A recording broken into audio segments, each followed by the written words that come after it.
पाकिए गले मले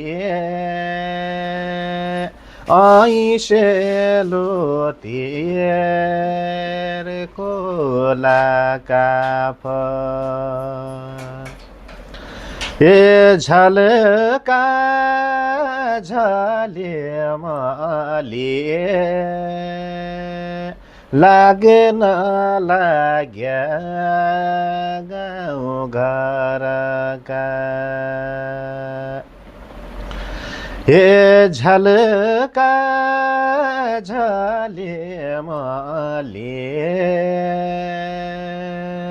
लाग्न लाग्या गाउँ घरका। हजुर सम्पूर्ण आमा बुवा दाजुभाइ तथा दिदीबहिनीहरू इष्टमित्रजन सम्पूर्णलाई नमस्ते दर्शकलाई जोडी भन्न चाहन्छु। मेरो युट्युब च्यानललाई हेरेर सुनेर लाइक कमेन्ट सब्स्क्राइब गरिदिनु होला भन्दै बिदा हुन्छौँ। नमस्ते हजुर।